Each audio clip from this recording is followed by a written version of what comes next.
guys, how's it going? My name is Renee Robyn, and today I'm going to show you guys how to make some kind of cool flame magic-y effects with this photo. So we're going to take this picture that was shot on location. I used a beauty dish. We were actually shooting in the rain to make this. And then what we're going to do is we're going to just use the plugin ParticleShop and a few color slider adjustments to take an image that started out looking like this, and we are going to make it look like that, or something close to. So I'm going to take you guys through the step-by-step process of how I did that. This is all freehand work, by the way, so it might look a little bit different, but the colors and everything should look pretty good by the time we're done here. So I shot this outside. I believe I shot this on a 100mm macro lens. I don't remember the settings of the camera, but that's not why we're here today anyway.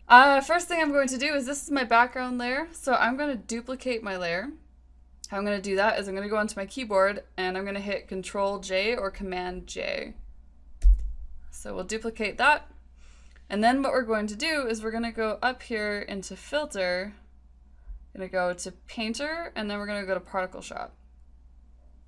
So we're going to let this guy open, and there's going to be a little window that pops up here first if you're using one of the updated versions of ParticleShop.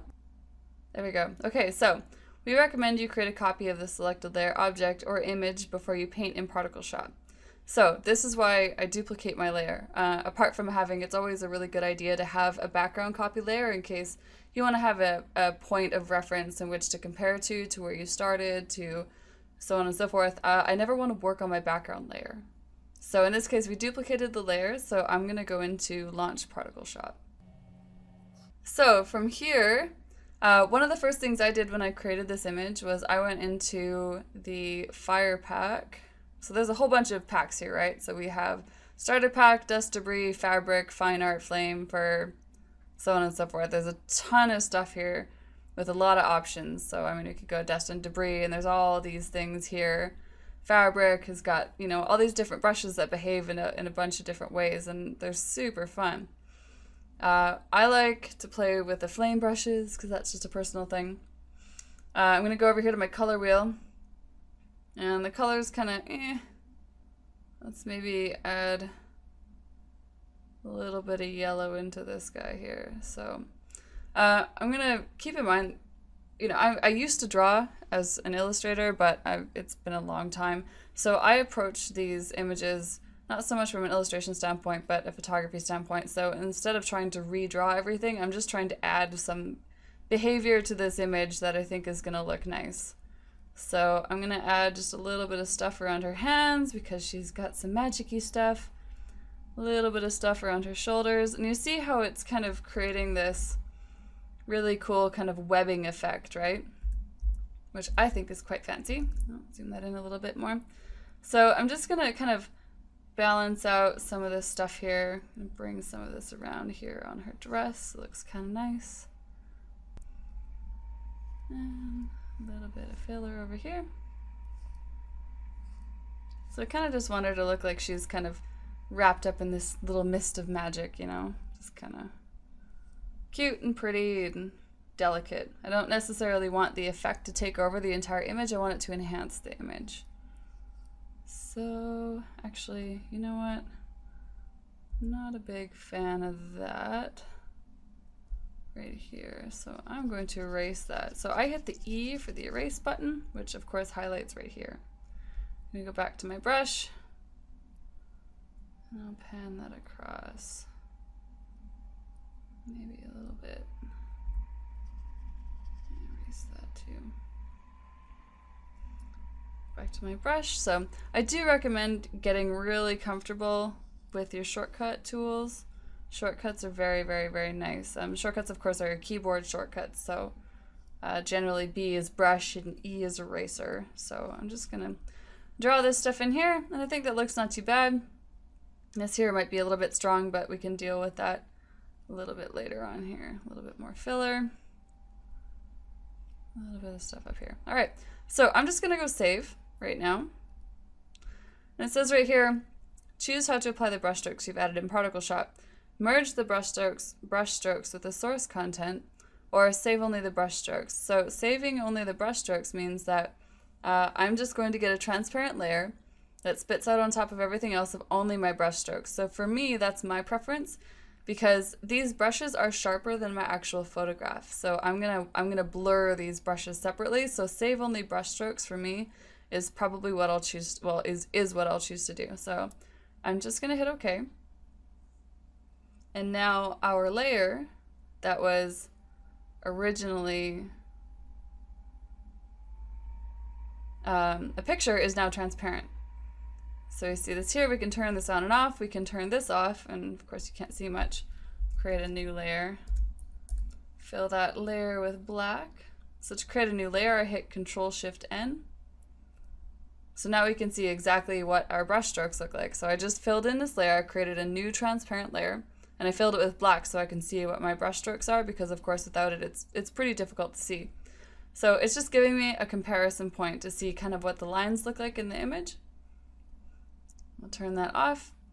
And so like I said, one of the problems, of course, is that these brushes are sharper than her hair. So see these hair strands here? These lines from the brushes are sharper than that. And I don't want these, I want these effects to enhance my image. I don't want them to take over. The eye is naturally going to be drawn to the brightest, sharpest point in the image, so I don't necessarily want that to be this. So I'm just going to go Filter. I'm going to make sure I'm on my ParticleShop layer. Filter, Blur, Gaussian Blur. And I'm only going to blur this about 2 pixels because I don't want it to be super out of focus. I just want it to be not as sharp as the actual image that I was making. So I'm just going to hit OK on that. And so from here, if I zoom in, this should be a little bit softer. So now see her hair is sharper than this little magic-y stuff. And so that's kind of what I'm looking for.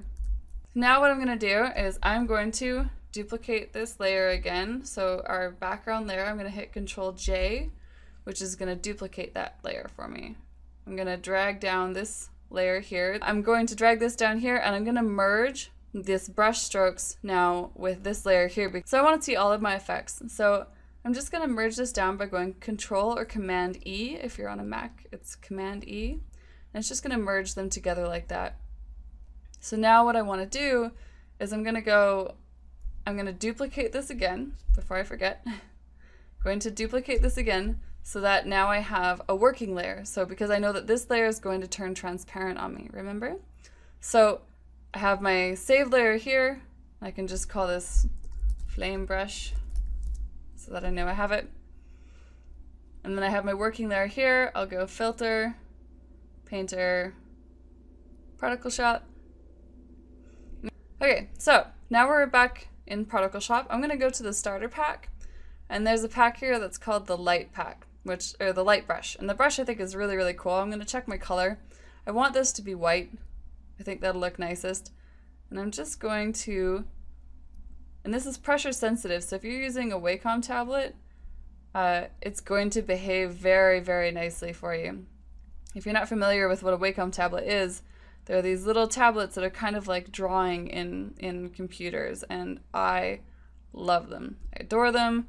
I would have a really hard time doing most of the stuff I do without these tools. So I know a lot of people who've used these and they have a really hard time with them. They get really frustrated, and you know, because they can be a little bit challenging. Take your time with it, you know, take breaks, take it easy, but I think that this is a great, great tool to help people get far more efficient in Photoshop. So now that I have this guy, I like this. I think this looks great. It's very simple. It's not too much. And from here, I'm just going to hit save. Save only brush strokes. That's okay. Awesome. So see, now we have our transparent layer again. And as far as workflow is concerned, I mean, there's a lot of different ways that we can do this. I mean, Photoshop is such an immense program. It's something that if you have a workflow that works for you better, do you like merging all your layers? Do you like having everything super separated? You know, whatever process works for you, man. This is art. You know, it's all about what you like to do and how you like to create your images. So if you have a process that you find works better for you, that's awesome. Do it, kill it, be awesome at it. So in this case here, remember our brushes are a little bit too sharp. Gonna go into my filter, blur, Gaussian blur, And I'm just blurring it at 2 pixels again. So exactly the same thing we did with the flame brush. So I'm just gonna go okay. And so another way that we can merge our layers and still retain information is I can actually keep this transparent layer and go Control Alt Shift E or Command Alt Shift E. And this is going to create another working layer for us so that when we go into ParticleShop, you can spit out a transparent layer and we're still going to have all of our information. So it just creates this merge layer up on top here. It doesn't change anything. If I just turn these guys off, then we have nothing, right? So it's just a merge layer. It's kind of like a save point. So one of the things I want to do is I kind of want to blend out some of these little starry guys, give them a little bit of a glow. And there's a really easy way to do that once again in ParticleShop. So Painter, ParticleShop. So here we go again. We recommend, you can turn off this message.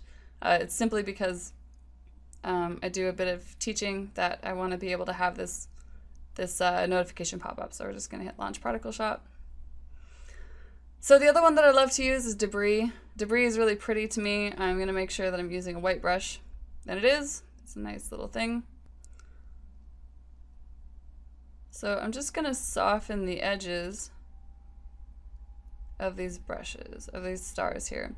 So if you're not sure how these brushes behave, what I recommend doing is just pulling up a black layer, just a black file, and just start pushing buttons. I self-taught myself most of the Photoshop I know, and it was literally from just turning on the computer and going, hey, what does this button do? And it's the same thing with ParticleShop. I just kind of opened up the plugin and started pushing around and went, ooh, that one's cool, I like this. I don't like what I did there though. That looks not so awesome. So I just went back into my eraser tool, which is right here. I'm gonna go to my brush again. I'm gonna make my brush just a little bit smaller because these little guys here are quite tiny. And I'm just kind of, in this case, I'm following kind of almost like drawing a flower, like when you're in school, or maybe when I was in school. I don't know about anybody else, but just kind of following some of the pattern, following some of the light and the way it would behave. Just gonna bring these guys around here a little bit. Okay, so I do believe I got most of them. I think we're looking okay. Gonna hit save. It's gonna ask me, do I have it on brush strokes only? Yep, that's awesome. Gonna hit okay.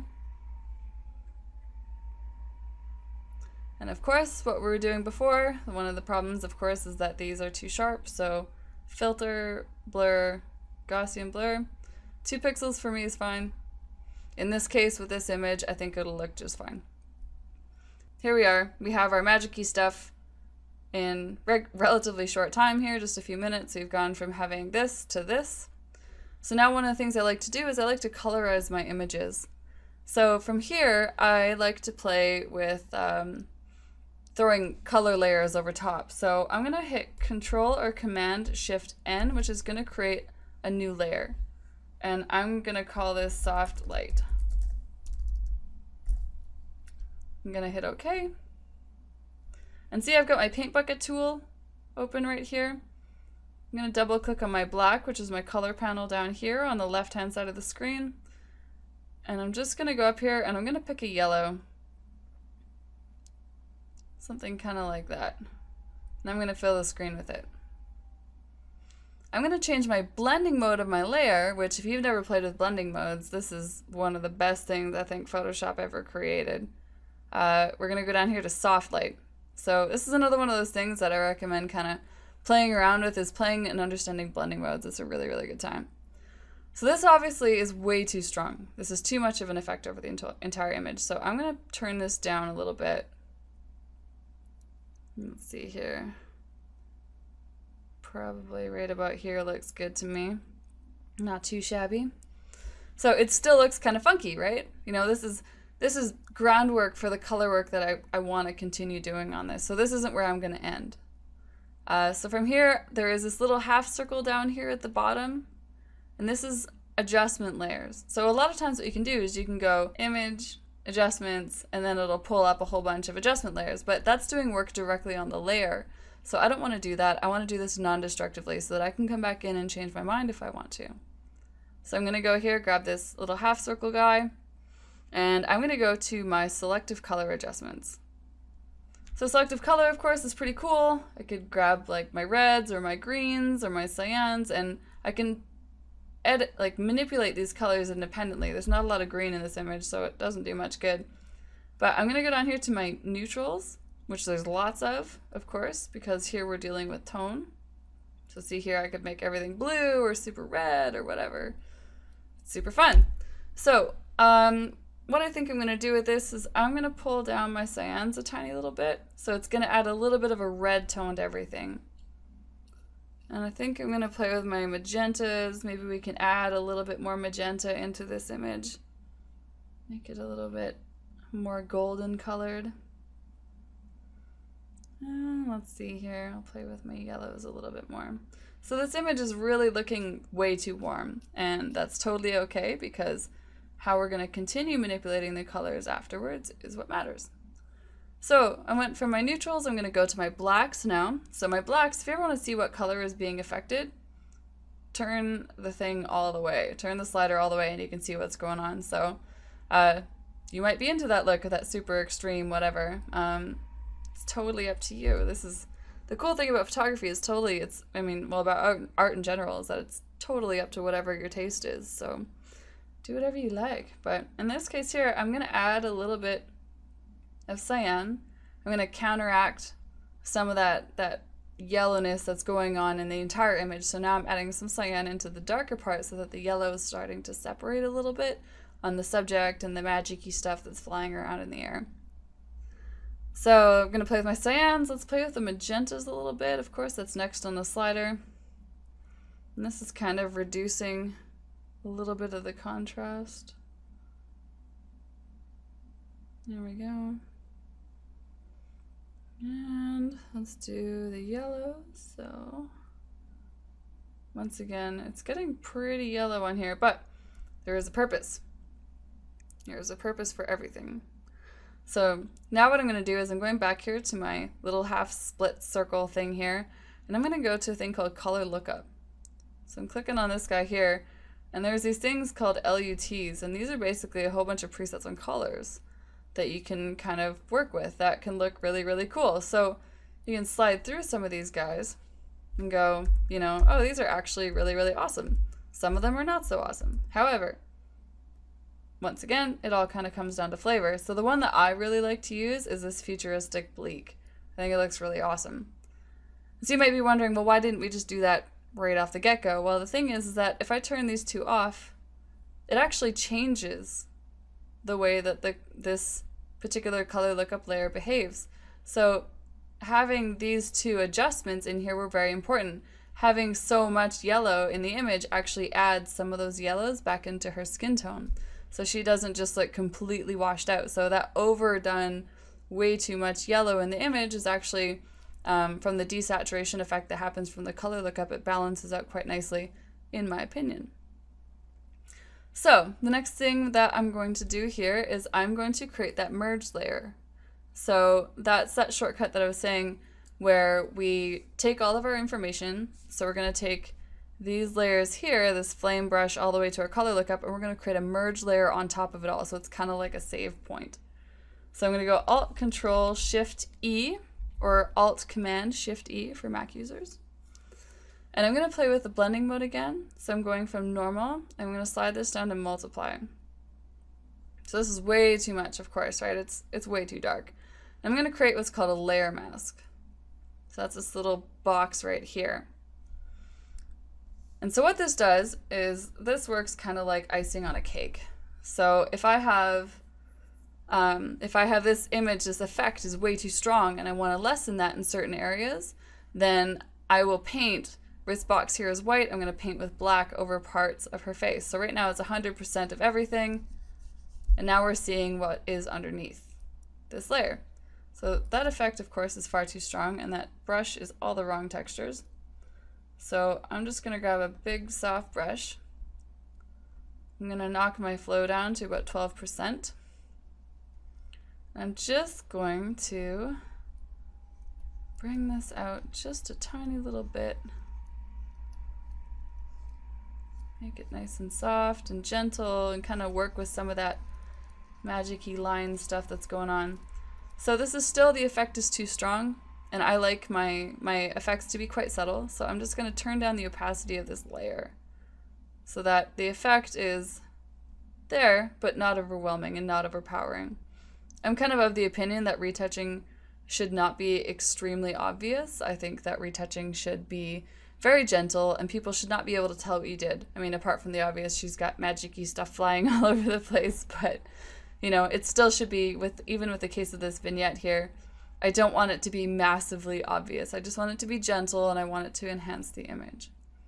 So that's about it from there. Generally, sometimes what I'll do is I'll do a little bit of sharpening. So in this case here, once again, I'll create that merge layer, Alt-Control-Shift-E or Alt-Command-Shift-E.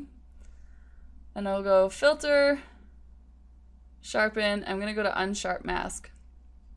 And I'm going to zoom this up to her eyeballs, wherever they are. There we go. So see, when I click on her eye, it goes to that softness that it is right now. And if I unclick, it shows the hardness. So I like sharpening, like everything else, to be very subtle and very natural. So I'm sitting here at 50, radius 3.9, the threshold is 0. So if I slide my threshold all the way up, see, she gets very soft again. So I'm going to leave my threshold at 0. If I bump up my radius, look what happens. The entire image is it's way too strong. And if I move my amount up, see, it also gets, in my opinion, far too sharp, and it starts to look really unnatural. So I just kind of slide this around a little bit and just kind of compare back and forth. So I can see here, and I can look at her eye and go, okay, you know what, that looks a little bit better. So it's gentle, it's subtle, but I think it's quite pretty. And so very, very quickly, in just a few minutes, we've gone from having an image that looks like this. We'll just turn off all these layers here. So that's our before shot on location with one beauty dish, and that's our after shot. So I hope you've enjoyed. It's nice and quick, and yeah, have an awesome day.